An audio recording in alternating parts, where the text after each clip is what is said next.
السلام عليكم، كيف حالكم؟ اليوم جايب لكم كيف تطبخوا وجبات الأسبوع بأقل التكاليف. طبعا ذا اللي شايفينه، هذا التركي ديك حبش. حجمه كبير مقارنة بالدجاج العادي. طبعا هذه حتكلفكم حول $20. بوريكم كيف تبهروها وكم تطبخوها. من ناحية طبعا الجلد، بعد الطبخ شيل الجلد عشان انت ما تبى الدهن ذا الموجود. تشيله. هو اصلا بعد الطبخ كل الدهن حتشوفوه حينزل تحت، فتقدروا تقطعوه وتزبطوا وجباتكم. حوريكم كيف. طبعا من ناحية البهارات ايش حتستخدموا؟ تستخدموا خل ايطالي، طبعا هذا تنحط مع السلطة. هذه ملعقتين 60 كالوري بس. بهارات الليمون والفلفل. عندكم بهارات البصل مطحون. بهارات الثوم المطحون. بهارات دجاج تكة. طبعا انت تقدر تحطوا اللي تبوه، هذا الشيء يعني راجع لكم. طبعا بوريكم الحين كيف ببهرها. وطبعا لازم تكونوا مسخنين درجة حرارة الفرن على 300 لمدة 5 دقائق وبعدين تحطوها بالفرن. طبعا اول شيء بنحط بهارات البصل مطحون، تدهنوها. طبعا تحبها مبهر زيادة زود البهارات. تحطوا شوية جوا كمان.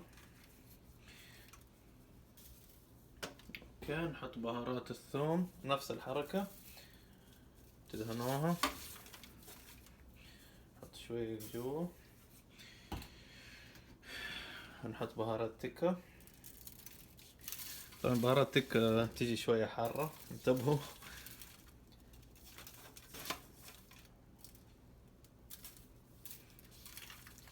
شوية هنا. طبعا بعدها تبى تحط الخل. تحط شوية هنا ومن جوا. دائما انا احب احطه من جوا عشان النكهة من جوا تزبط. ادهنها. المفروض انكم تخلوها تقريبا 5-6 ساعات عشان النكهة تمسك فيها. وبعدها تحطوا بهارات الليمون والفلفل. ما يحتاج تدهنها لانك اوريدي انت دهنت الخل، حتمسك النكهة فيها على طول. تحط جوا كمان. طبعا اذا تبى تحشي التركي او الديك الرومي، تحشيه رز او تحشيه خضار وشي راجع لك، طبعا تقدر تحشيه. طبعا هنحطه بالفرن على درجة حرارة 300 او 280 لمدة 5-6 ساعات. طبعا ليش تبى تطبخ بنار خفيفة؟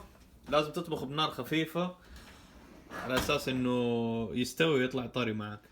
طبعا هذه بعد الطبخ اخذت 5 ساعات لين تستوي. طبعا هذه طبقة الجلد بتشيلوها. بوريكم كمية الفات اللي طلعت.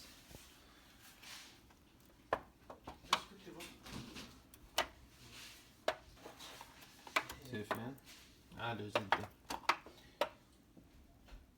طبعا زي ما انتم شايفين طلعنا كل اللحم اللي نقدر عليه من الديك الرومي. طبعا شوفوا كمية الزيت كيف عالية. طبعا هنا الوجبات عندكم. هذه وجبات بكرة 3. الوجبة الأولى طبعا حتكون بيض وسبانخ و4 أونس لحم. الوجبة الثانية 150 جرام رز، 175 دجاج، 100 جرام رز، 175 دجاج. وهنا 175 دجاج و150 جرام رز، يعني 150 رز 100 رز 150 رز. طبعا هذا اليوم اللي بعده هنا ما في كارب، ما حخلي فيه كارب، بقلله. هذه 100 رز، هنا بخلي 50 رز. طبعا هذا اللحم زايد من الدجاج. وزي ما قلت لكم الوجبات تضيفوا لها بروكلي، تحطوه في الميكرويف 3 دقائق وبس. هذا هو.